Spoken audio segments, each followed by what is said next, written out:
नमस्कार, स्वागत है आपका बोलता हिमाचल पर। आज है 17 जुलाई 2024 और हिमाचल प्रदेश की आज की सबसे बड़ी खबरें हम आपके लिए लेकर आए हैं। हमेशा की तरह आप इस वीडियो को लाइक कर दीजिएगा। चैनल पर नहीं जुड़े, चैनल को आप सब्सक्राइब जरूर करें। आप कहां से और कहां से ये न्यूज़ बुलेटिन आप देख रहे हैं वो आप हमें कमेंट बॉक्स में कमेंट करके जरूर बताइएगा। पेश है आज की सबसे बड़ी खबरें।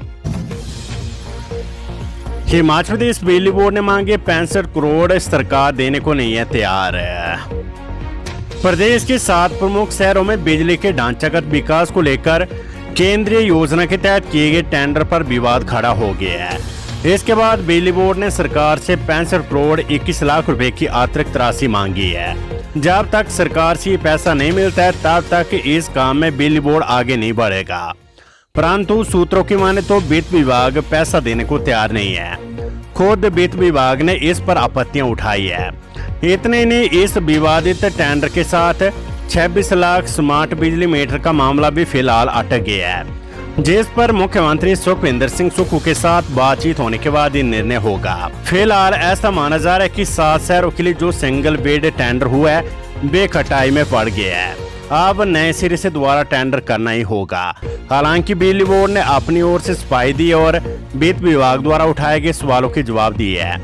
इसमें बोर्ड ने बताया कि आखिर क्यों सिंगल बिड टेंडर हुआ है और वे भी 39% अधिक दरों पर है।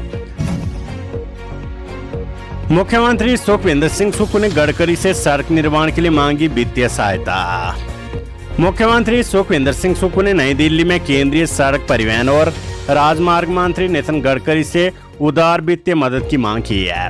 मंगलवार रात को पहले हरियाणा के साथ उसके बाद हिमाचल प्रदेश के साथ समीक्षा बैठक हुई। मुख्यमंत्री सुखविंदर सिंह सुक्खू के अलावा इस बैठक में प्रधान सचिव लोकमान सहित कई अधिकारी उपस्थित हुए। इन्होंने हिमाचल प्रदेश में सड़कों की स्थिति, राष्ट्रीय राजमार्गों के निर्माण को गति देने सहित विभिन्न विषयों पर चर्चा की। आपदा के समय प्रदेश में क्षतिग्रस्त हुई सड़कों के लिए अतिरिक्त मदद की भी मांग की है। मुख्यमंत्री बुधवार को कई अन्य केंद्रीय मंत्रियों से भी मुलाकात कर सकते हैं। उनकी केंद्रीय मंत्री राजनाथ सिंह से भी मुलाकात संभावित है। पटवारी व कानूनगो का दूसरे दिन भी विरोध जारी, लोगों को उठानी पड़ रही है परेशानी। हिमाचल प्रदेश में पटवारियों व कानूनगो का मंगलवार दूसरे दिन भी विरोध जारी रहा। इससे लोगों को, विशेषकर प्रमाण पत्र बनाने वालों को परेशानियों का सामना करना पड़ा। प्रदेश के उन सभी उपमंडल क्षेत्रों में पटवारियों ने संबंधित उपायुक्त व एसडीएम के माध्यम से सीएम सुखविंदर सिंह सुक्खू को ज्ञापन सौंपा। राजधानी शिमला में संयुक्त पटवारी एवं कानूनगो महासंघ जिला शिमला के बैनर तले पटवारियों व कानूनगो ने जिला शिमला अध्यक्ष चमन ठाकुर की अध्यक्षता में पहले डीसी शिमला अनुपम कश्यप तथा बाद में एसडीएम ग्रामीण को ज्ञापन सौंपा। अपने ज्ञापन में पटवारियों व कानूनगो ने प्रदेश सरकार के उस निर्णय का विरोध किया है जिसमें पटवारियों व कानूनगो के जिला कैडर को स्टेट कैडर बनाया गया है। महासंघ के जिला अध्यक्ष चमन ठाकुर ने कहा है कि इस निर्णय से कई तरह की परेशानियां खड़ी होगी। ऐसे में प्रदेश सरकार अपने इस निर्णय पर पुनर्विचार करे तथा इसे वापस ले। राज्य सरकार द्वारा जिला कैडर को स्टेट कैडर बनाने के विरोध में उतरे पटवारी व कानूनगो बुधवार यानी 17 जुलाई कुल्लू में रणनीति बनाएंगे। संयुक्त पटवारी एवं कानूनगो महासंघ की बैठक कुल्लू में होगी। इस बैठक में ये निर्णय लिया जाएगा कि भविष्य में किस तरह से विरोध किया जाए जिससे सरकार पर दबाव डाला जा सके। इसके तहत पटवारी व कानूनगो पेंड ऑन स्ट्राइक भी कर सकते हैं। एसपी मंडी ने जारी किया प्रवेश परीक्षा का काउंसलिंग शेड्यूल। सरदार पटेल विश्वविद्यालय एसपी मंडी द्वारा लिए गए कॉमन एंट्रेंस टेस्ट के परिणाम घोषित करने के बाद अब विभिन्न विषयों की काउंसलिंग शेड्यूल मंगलवार को जारी कर दी है। इसके साथ ही काउंसलिंग के लिए नंबरों की काट ऑफ भी श्रेणी वाइज जारी कर दी है। गगल एयरपोर्ट विस्तारीकरण सितंबर-अक्टूबर में शुरू होगा भूमि अधिग्रहण।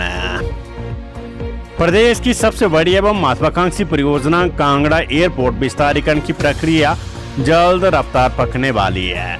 प्रदेश सरकार द्वारा सेक्शन 19 की नोटिफिकेशन जारी करने के 1 महीने के बाद ही मुआवजा राशि भुगतान का काम शुरू कर दिया जाएगा। इसके लिए जिला प्रशासन की ओर से पूरा खाका तैयार कर सरकार को भेज दिया है।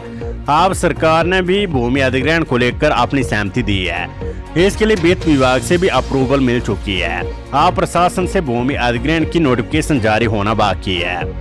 उसके बाद भूमि अधिग्रहण की प्रक्रिया शुरू हो जाएगी। यदि प्रक्रिया सामान्य रूप से चलती रही तो सितंबर या अक्टूबर में भूमि अधिग्रहण प्रक्रिया शुरू हो जाएगी, यानी विस्तारीकरण की जद में आने वाले विस्थापकों को मुआवजा मिलना शुरू हो जाएगा। सरकार के खिलाफ दुष्प्रचार पर 2 चैनलों के खिलाफ केस दर्ज। सोशल मीडिया पर कांग्रेस की सुख सरकार के खिलाफ दुष्प्रचार करने के मामले सामने आए हैं। शिमला पुलिस ने 2 लोगों की शिकायत पर सदर पुलिस स्टेशन में 2 अलग अलग मामले दर्ज किए हैं। गौर हो कि बीते सोमवार को प्रदेश सरकार ने सोशल मीडिया पर झूठी खबर चलाने पर पुलिस को एफआईआर दर्ज करने के निर्देश दिए थे। जानकारी के अनुसार शिकायतकर्ताओं ने पुलिस को दी शिकायत में आरोप लगाया कि सोशल मीडिया पर अपना न्यूज चैनल बनाकर कांग्रेस पार्टी के वरिष्ठ नेताओं और सरकार के विरुद्ध दुष्प्रचार किया जा रहा है। स्टेट अवार्डी शिक्षकों को 2 वर्ष का सेवा विस्तार देने की तैयारी, मंजूरी को भेजा प्रस्ताव। राज्य सरकार स्टेट अवार्डी शिक्षकों को 2 वर्ष का सेवा विस्तार देने की तैयारी में है। इसको लेकर विभाग ने प्रस्ताव भी तैयार कर लिया है। हालांकि शिक्षा मंत्री ने इस पर अपनी सहमति दी है, लेकिन अंतिम मंजूरी के लिए मामला मुख्यमंत्री को भेजा गया है। यदि सरकार से इसे मंजूरी मिलती है तो स्टेट अवार्डी शिक्षकों को 2 वर्ष का सेवा विस्तार दिया जाएगा। हालांकि पूर्व स्टेट अवार्डी शिक्षकों को 1 वर्ष का और नेशनल अवार्डी शिक्षकों को 2 वर्ष का सेवा विस्तार दिया जाता था, लेकिन वर्तमान सरकार ने इसमें बदलाव करते हुए इसे पुनः रोजगार में बदल दिया है। इसके बाद वर्ग वाइज शिक्षकों का वेतनमान तय किया गया है, जिसका शिक्षकों द्वारा विरोध किया गया। ऐसे में अब सरकार ने दोबारा से इस योजना को लागू करने का मन बनाया है। इसके तहत स्टेट और नेशनल अवार्डी शिक्षकों को 2 वर्ष का सेवा विस्तार देने की तैयारी की जा रही है। सीएम सुक्कू ने प्रधानमंत्री मोदी से मांगी उदार वित्तीय मदद, सानन प्रोजेक्ट पर मालिकाना हक।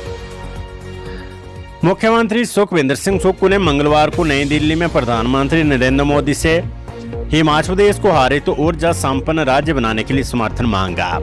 विभिन्न विकासात्मक गतिविधियों के बारे में अवगत करवाया और उदार वित्तीय सहायता प्रदान करने का आग्रह किया है, जिससे राज्य सरकार बीते वर्ष मानसून सीजन में आई आपदा से हुए नुकसान से जल्द उबर सके।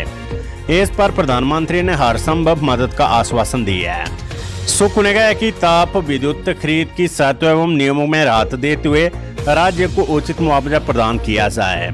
इसके अलावा सानन पावर प्रोजेक्ट में मालिकाना हक मांगा है। एचपीयू ने जारी की विभिन्न कोर्सेज में सब्सिडाइज सीटों पर प्रवेश काउंसलिंग की प्रक्रिया। हिमाचल प्रदेश विश्वविद्यालय एचपीयू में विभिन्न कोर्सेज में सब्सिडाइज सीटों पर प्रवेश के लिए काउंसलिंग प्रक्रिया जारी है। इसके तहत एमए लोक प्रशासन प्रथम सेमेस्टर में प्रवेश के लिए आयोजित काउंसलिंग के बाद अब प्रवेश प्राप्त उम्मीदवारों की सूची जारी की गई और उम्मीदवारों को 23 जुलाई तक फीस जमा करवाने का समय दिया गया है।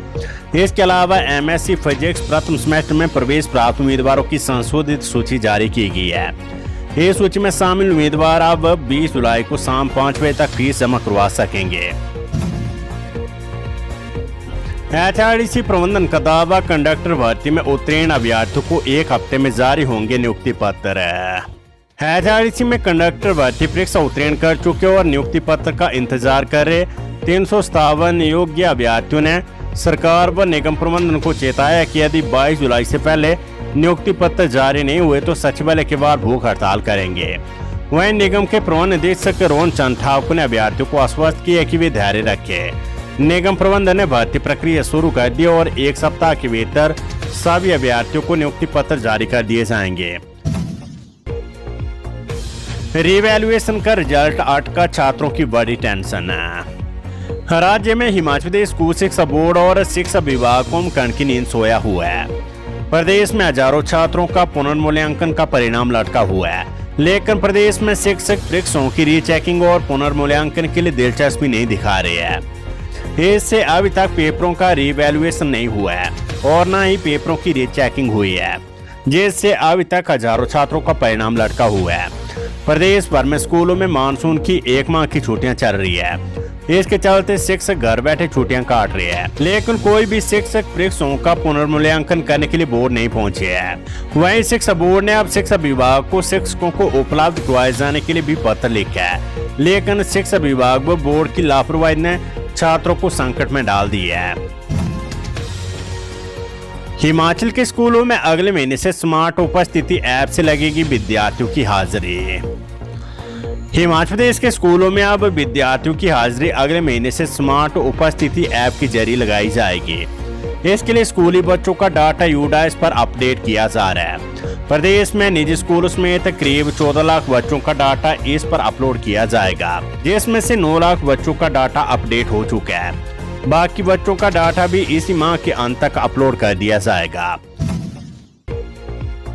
Weather update. हिमाचल में मानसून हुआ सक्रिय, शिमला में बरसे बादल, 3 दिन भारी बारिश का अलर्ट। राजधानी शिमला में मंगलवार सुबह मौसम साफ रहा। सुबह करीब 10 बजे के बाद शहर में बादल और धुंध छा गए। दोपहर 3 बजे शहर में बूंदाबांदी हुई। शाम को फिर शहर में मौसम साफ हो गया। प्रदेश के अन्य क्षेत्रों में मौसम मिला जुला रहा। मानसून कमजोर पड़ने के चलते प्रदेश भर में बारिश का दौर थम गया है। अब 18 जुलाई से मौसम बिगड़ने की संभावना है। 22 जुलाई तक राज्य के कई भागों में बारिश का दौर जारी रहने का पूर्वानुमान है। मुख्यमंत्री ने केंद्रीय मंत्री मनोहर लाल खट्टर से की मुलाकात। बीबीएमबी के पास लंबित बकाया राशि का उठाया मामला। मुख्यमंत्री सुखविंदर सिंह सुक्खू ने मंगलवार को नई दिल्ली में केंद्रीय ऊर्जा मंत्री मनोहर लाल खट्टर से भेंट कर हिमाचल प्रदेश के लंबित मुद्दों पर चर्चा की। सुक्खू ने सानन जल विद्युत परियोजना के पट्टे की अवधि पूर्ण हो जाने पर इसके अधिकार राज्य सरकार को वापस दिलवाने और इस मुद्दे का स्वादपूर्ण समाधान निकालने के लिए हस्तक्षेप करने का आग्रह किया है। उन्होंने केंद्रीय मंत्री से बीबीएमबी के पास कई वर्षों से लंबित बकाया राशि को शीघ्र जारी करवाने का अनुरोध किया है। उन्होंने कहा कि वर्षों से लंबित राशि न मिलने के कारण राज्यों को भारी नुकसान हो रहा है। मुख्यमंत्री ने स्पीति में मेगा सोलर पार्क के लिए भी सहायता राशि का आग्रह किया है। केंद्रीय मंत्री ने मांगों पर सहानुभूतिपूर्वक विचार करने का आश्वासन दिया और अधिकारियों को जरूरी कदम उठाने के निर्देश दिए हैं। आतंकी हमले के बाद हिमाचल पथ परिवहन निगम की चंबा डोडा बस सेवा बंद। जम्मू कश्मीर में बीते दिनों हुई आतंकी घटना के बाद चंबा डोडा एचआरटीसी बस सेवा को बंद कर दिया गया है। ये बस चंबा से भद्रवाह, डोडा वाया लंगेरा, पदरी जोत होकर डोडा पहुंचती है। सुरक्षा के मद्देनजर पथ परिवहन निगम की ओर से फैसला लिया गया है।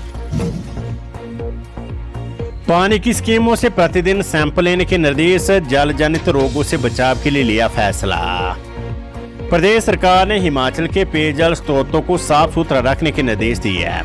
टैंकों में ब्लीचिंग पाउडर डालने के साथ आसपास साफ सफाई करने को कहा है। बरसात के चलते स्रोतों में मैटमैला पानी आने की संभावना रहती है। ऐसे में सप्लाई रोकने को भी कहा गया है। अस्पतालों में इन दिनों बुखार, डायरिया, पीलिया जैसे जल जनित रोगों से ग्रसित मरीज पहुंच रहे हैं। ऐसे में लोगों को उबला हुआ पानी पीने के लिए कहा जा रहा है। खुले में बिक रहे खाद्य वस्तुओं से परहेज करने की बात कही जा रही है।